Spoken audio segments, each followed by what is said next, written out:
Can you guys feel that? That is the surreal becoming real. It's a very uncanny and disconcerting feeling when you know something is inevitable. You know there's an eventuality on the horizon. You don't quite know the steps that we're going to take to get there, but you know it's coming. And now we're starting to see the reality materialize, because a lot of our fantastical notions about World War III and nuclear war are all informed by Hollywood and speculation by guilty as charged, yours truly. But now we're seeing it actually play out. And guys, one of the final dominoes has fallen. Not the final one, but one of the final dominoes has fallen in the last 24 hours. And I usually will tell you, don't make preparedness the central focus of your existence. Go out, live your life, watch sports, watch a trending page, watch TikTok. Just make sure you have that preparedness insurance policy in your back pocket if the need arises. But now, after what has happened today, after I've had my worst sum of all fears confirmed, that this is very much not a possibility, but damn near an eventuality. I say damn near because I'm trying to hold out hope. But it appears as though this eventuality, unless something incredibly drastic derails this trajectory towards thermonuclear war, unless something happens, that is what's going to happen. And for that reason, we do need to bring preparedness up to the level of our central focus. In the very least, weaving it into our long-term goals to lead a self-sufficient or semi-self-reliant lifestyle. Because, guys, it does not look good. It all is starting to line up. You know, being in this prognostication game, there's a lot of self-doubt that occurs on a daily basis. And what I'm saying, is it accurate? You know, what's the likelihood of this happening? But when I trust my intuition 9 times out of 10, and I know that's subjective, it's open to interpretation. What do you mean by intuition? What's my intuition versus yours? Entirely different things. But I can tell you right now that my gut is telling me that this situation is going to end incredibly bad. I don't know what it's going to look like, but I know that this is culminating into something, and it appears as though everything that has transpired since World War II has just been leading up to World War III. Last year, the United States altered their nuclear doctrine. Some people say it's symbolic, purely for public consumption. In fact, that's what I say, but it's important because they anticipated, they knew that the Russian suspension of the Strategic Arms Reduction Treaty was inevitable. I repeat, they knew that this was inevitable. Why? Because you cannot be in a war by proxy or otherwise with a country and expect them to honor a nuclear treaty when your whole stated mission is to defeat Russia strategically. Well, why would they ever negotiate on their strategic forces? So they knew this was coming. The question we have to ask is, what else do they know is coming and when it is coming? Just because something is inevitable does not mean that it is imminent. This is not going to happen tomorrow. I know our TikTok brains, our Hollywood-informed brains, are led to believe that these sort of things are supposed to happen in an action-packed way overnight. But no, there's many dominoes that have to fall. And I'm going to tell you, one of the final dominoes that is going to fall, that's going to put us from a 72-hour level of readiness to a 24-hour, around-the-clock, minute-by-minute DEFCON 2 level of readiness, is going to be when Russia finally kicks out that U.S. ambassador. And she has been summoned today. And she has been told that NATO needs to stop providing Ukrainians with weapons that are being used to kill Russian soldiers. Now, we're not making any judgment calls here. That's not our job. We're just telling you like it is.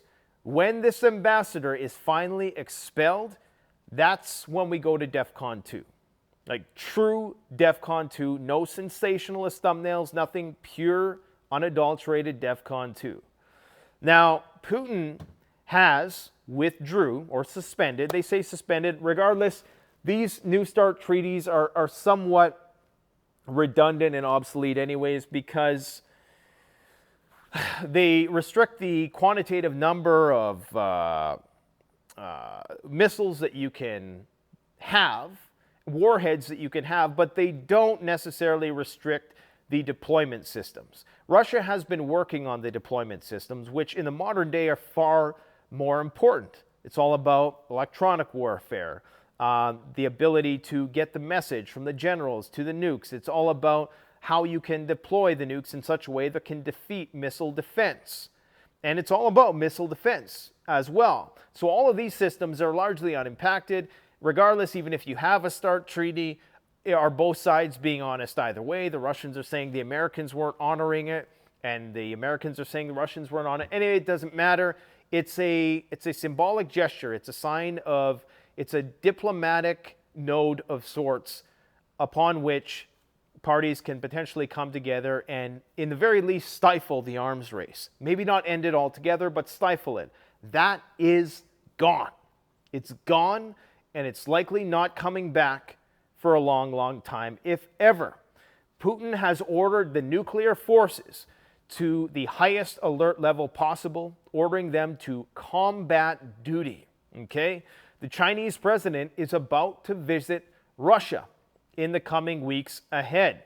We have the UK, who is about to commit to a social experiment of sorts where they send out a message to everybody's phone warning them that World War III is imminent, or something to that effect. Obviously, they're going to use more euphemistic terminology, but I think this is a social experiment. They're saying that they're going to forewarn people in order to minimize panic. But I'm guessing that this is a bit of a trial run, and I would not be surprised if they try something close to a theater near you coming soon, if you know what I mean. We have China openly stating that they are ready, and they use this terminology, to join forces with Russia. Guys, it's happening.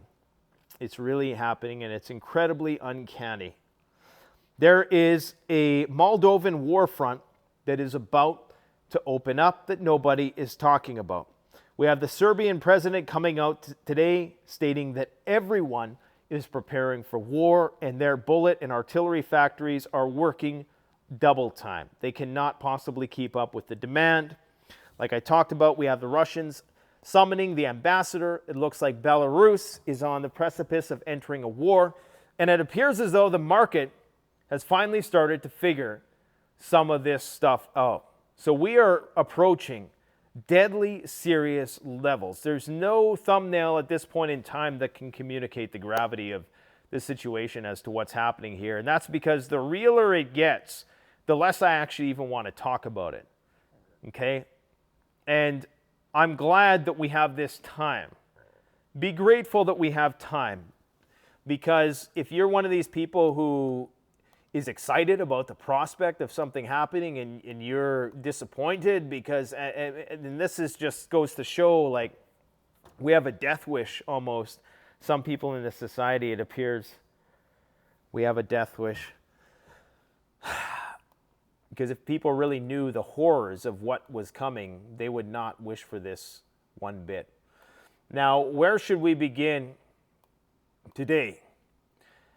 I think I want to, let's talk about what happened here, because I've been living and breathing this for the last 12 hours, and many of you probably don't even know what this is. Basically, Putin came out, gave a speech as expected, and the unexpected twist of events was that he withdrew from the Strategic Arms Reduction Treaty.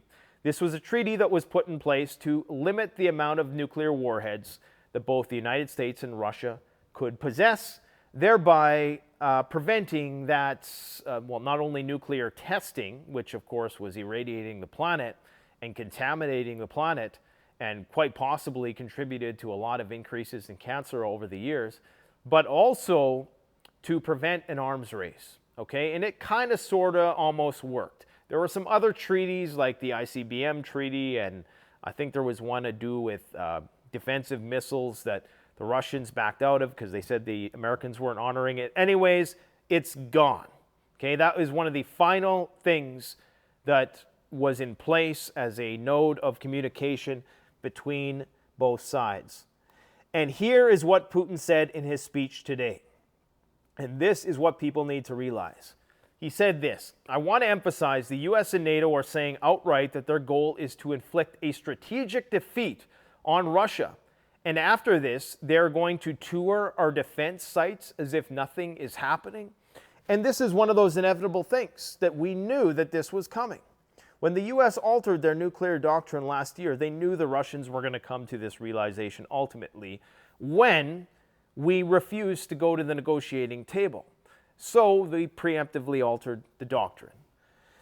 One thing must be clear to everyone, Putin said. The longer the range of the Western systems that arrive in Ukraine, the further we'll be forced to push the threat away from our borders. Basically, in a veiled sort of way, saying that we're now going to have to expand our operation to take over what likely will be a good lion's share of the Ukrainian country. And of course, Biden said that's not going to happen. That means that we all know what it means. We all know how it's going to end. The Western elite make no secret of their goal, which is, I quote, Russian strategic defeat. This means they plan to finish us once and for all. In other words, they plan to grow a local conflict into a global confrontation. This is how we understand it, and we will respond accordingly because this represents an existential threat to our country. That is the most important part of the speech. That is everything you need to know about what is coming. Now, all you can do is hope that Biden is bluffing and hope that it's the same kind of thing. We're not going to leave Afghanistan. Let's just hope that he's giving lip service to what the Ukrainians want to hear. Because if what he's saying, if he follows through with it to the end, we know that it's going to be nuclear annihilation. Now, what Russia backing out of the New START treaty means, it means a few things. It means that they're going to start mass producing more nuclear warheads and more deployment systems, many of which we've talked about at length on the channel before with a variety of nuclear experts. It also means that they're potentially going to go back to nuclear testing, okay? And they're likely going to do this nuclear testing, from what I'm hearing, is in Novaya Zemlya, where they've done a lot of nuclear testing up here in this archipelago of islands. Or is it just one island? It looks like it might just be an island. And it's way north. I think they're going to do some underground testing. Anyways, Putin has ordered the army to prepare for nuclear tests, saying that the U.S. is creating nuclear weapons. Guys, this is huge. This is absolutely huge, and it's what we all should have known had to happen first before we increase that DEFCON level. Now, like I said before, there is still one final thing that is solidifying the red line, and that is the fact that there still is a U.S. ambassador in Russia right now. Once she gets the boot, which she very well may, because they're expelling diplomats and ambassadors left and right from both European and on the Russian side of things. And basically, they've summoned the U.S. ambassador to the foreign ministry in Moscow. The decision to call Lynn Tracy was prompted by an expanding U.S. involvement in hostilities in Ukraine. A statement reads, the ministry accuses Russia of pumping of Kiev with weapons and pursuing an aggressive course. The note of protest handed to Tracy called on the U.S. to de-escalate the war by withdrawing NATO equipment. Well, we all know that they're not going to do that. They're never going to do that. This is just ridiculous. We know what the end outcome is. If you're still, investing heavily in the stock market and stuff, you may just want to understand that these things are nearly inevitable at this point. I'm talking about an all-out global war between China, Russia, and the United States and Europe. It's inevitable at this point. So a lot of people, Peter Zeihan cult, are of the impression that, the Chinese are just going to fall. I'm starting to think that maybe that guy's there to just tell people what they want to hear. Because think about this. When the paper tiger finally goes up in smoke, and what paper tiger am I talking about? I'm talking about the fiat, the monetary paper. Okay, the thing that is circulated around the world that everybody's forced to trade in. Petrodollar industrial complex, okay? When that whole thing goes up in smoke, when that paper tiger burns down, ask yourself this one thing. What is going to remain when we stop trade with China? Just from a material standpoint, what are we going to be left with?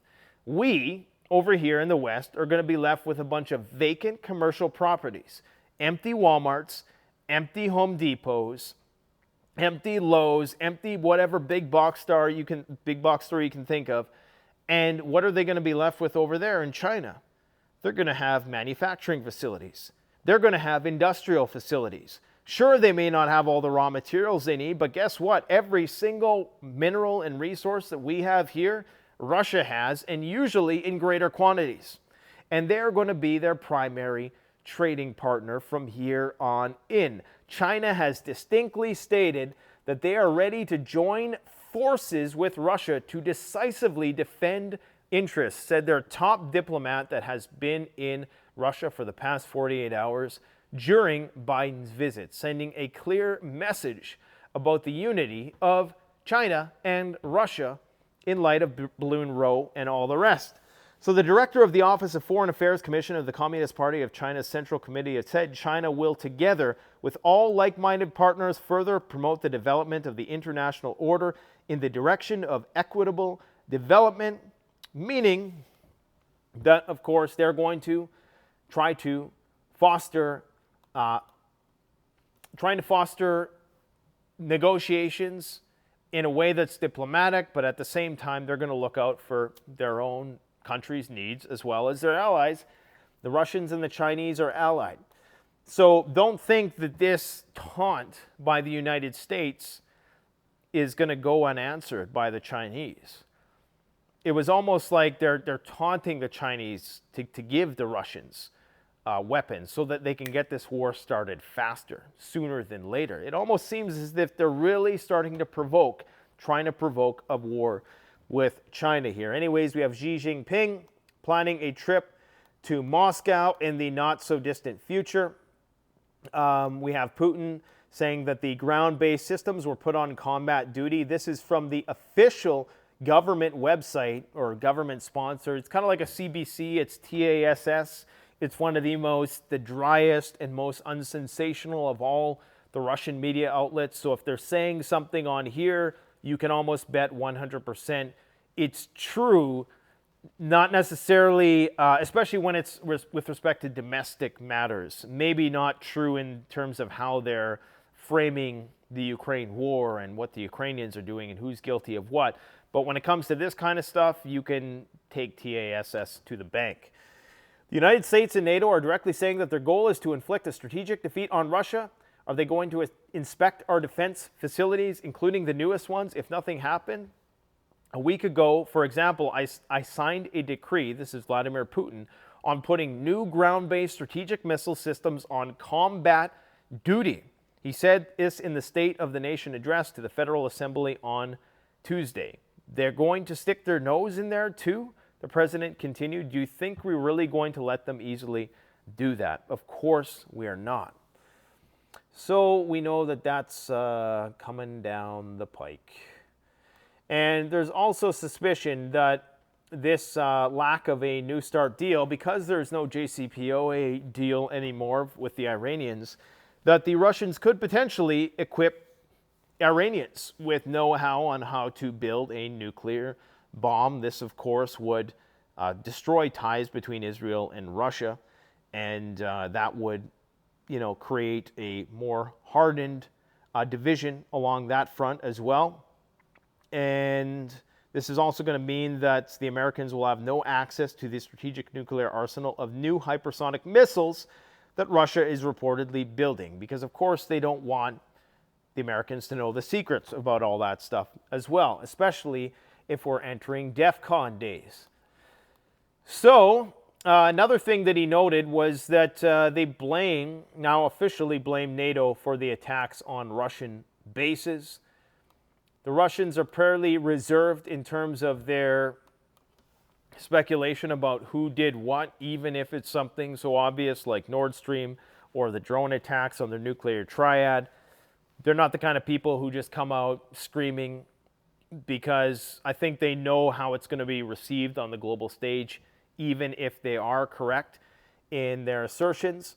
One of the biggest conflicts is about to erupt right over here, and that's in Moldova. I briefly touched on this yesterday, but Ukraine is now saying, and if you don't know, Moldova has one of the biggest ammo dumps in Eastern Europe. Okay, here it is on the map.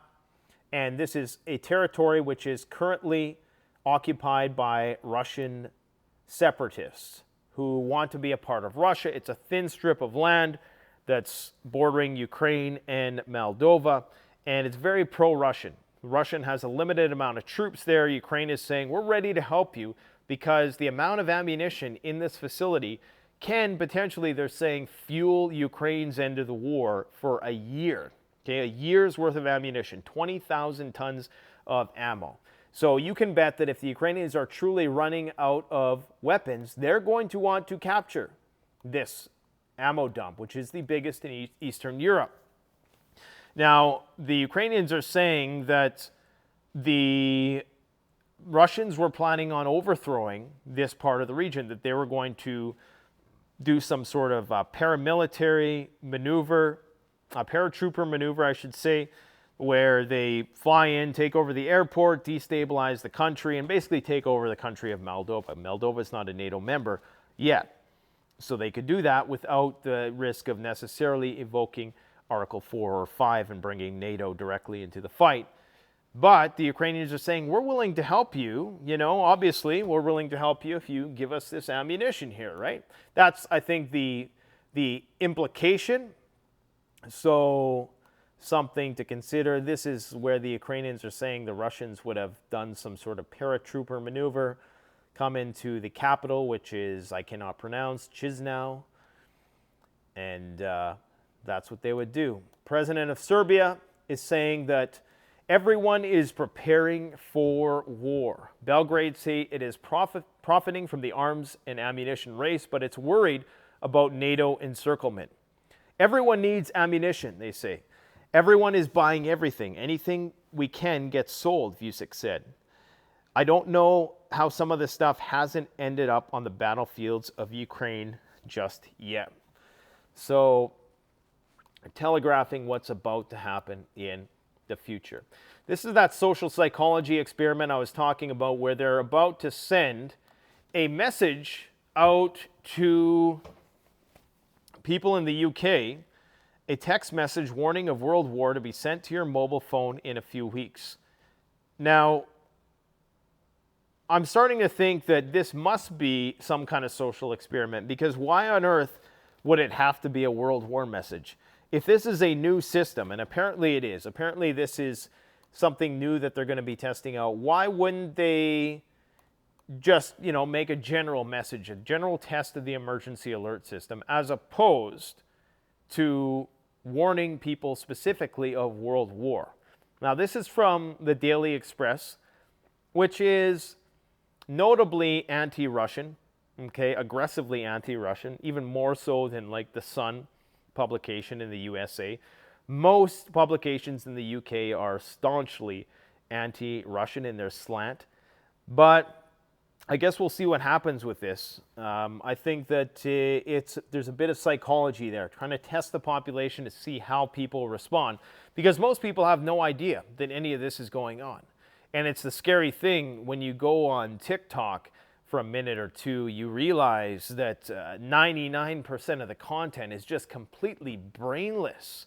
I mean, it's just self-serving, narcissistic, clout-chasing, just nonsense, like conspicuous consumption. Like, we have no purpose here in the West anymore. We're just making content, this self-flatulation content, if that's even a word. I don't know what that means, but I'm sure it means something that pertains to what we're talking about. We have 4 convoys of military materiel moving from Minsk towards the Lithuanian border. 35 BMPs, 21 Urals, 2 to 3 units of UAZ trucks, 8 units of KAMAZ trucks, and some patrol units. We also have some talk that there's concentration of troops Ukrainian troops, that is, near the Belarusian border. So they're concerned that Ukraine is actually preparing to do something over there, which I would not put it past the Ukrainians, because if they can coax the Belarusians into the conflict, that would be a great excuse for NATO to enter the war quicker than everybody expects. What else do we have to talk about here today? We talked about Belarus entering the war. The market appears to potentially have turned a corner from delusional to rooted in reality somewhat, but I wouldn't hold my breath on that. If you look historically, throughout times of war, the markets are surprisingly unfazed by a lot of war, because there's always that prospect of, well, maybe peace will come. And so people are always trying to bet in such a way that allows for the potential of a massive bull run, because, you know, there might be some breakthrough, some peaceful negotiation. So just because we're in a state of World War III doesn't mean that the markets are going to immediately crash. But because we're in a period of deglobalization and potential rapid decoupling, that is going to impact stocks a lot, because people aren't going to be able to make inventory. The whole system is going to have to be restructured. Every aspect of our critical infrastructure relies on the Chinese and what they can produce. And if we don't have that trade, contrary to what a lot of people are pushing, like the Peter Zion purists who believe that, you know, China is a paper tiger and they're on the brink of collapse and they need the United States more than we need them. I personally don't believe that. I mean, have you looked at our cities? Have you looked at the work ethic of this generation that we've created and brought forth? That I cannot see in what fantasy land the Chinese are in any way beholden to us, and their prosperity hangs on us, when they have plenty of other countries that they can get the raw materials that they need to fuel their industrial machine. I mean, the arrogance of the West to presume that our service-based economy is required in order to police and act as some sort of global bureaucracy for the rest of the developing world is very self-centered and I think naive. Anyways, guys, this is a good diagram here to show you what the potential outcomes are. Some of you may have seen this before. So basically how it works is it's talking about de-escalation and escalation, talking about the possibilities of what could potentially happen with this nuclear conflict. So Goliath in this case is the Russians, okay, and David being the Ukrainians. If Goliath is winning, then it turns into a Libya, Korea, frozen conflict, Finland enduring peace, post-World War II type scenario. But if the West continues to escalate and David starts winning, okay, then, you know, it could have a Vietnam type situation where the United States is kicked out, or in this case, the Russians are kicked out. Now, if Goliath is winning, okay, then that means that potentially Ukraine gets integrated into Russia and, you know, the Russians win. There's a 30% chance, according to this diagram, that David wins. David is winning because the West is escalating and pumping in weapons. And then things go kaboom, right? That means Ukraine gets nuked out of frustration because they can't get a handle on the situation. There's a 20% after Ukraine gets nuked that we go back into this cycle, okay? But maybe Ukraine gets nuked again, then there's an 80% chance that NATO gets involved, okay? NATO has a conventional retaliation, and there's a 30% chance that we go back into the Goliath-David cycle, possibly into one of those potential outcomes, but there's a 70% chance that things go kaboom. So even with this diagram, which I think was created by somebody who is very pro-Ukraine, pro-Western, we can see that the outcome of David winning entails an escalation to the nuclear level. And there's a high likelihood that if we go to that nuclear level, then we go all the way. Let me know what your guys' thoughts are on that in the comments section below. And sorry I was a little preachy today, but you know, I just got to tell it like I see it. I truly feel as though we're only a few steps away. And once that ambassador gets expelled, that's going to be a canary in a coal mine if I've ever seen one, or heard one, I should say. Thanks for watching, guys. Take care. Canadian Prepper out.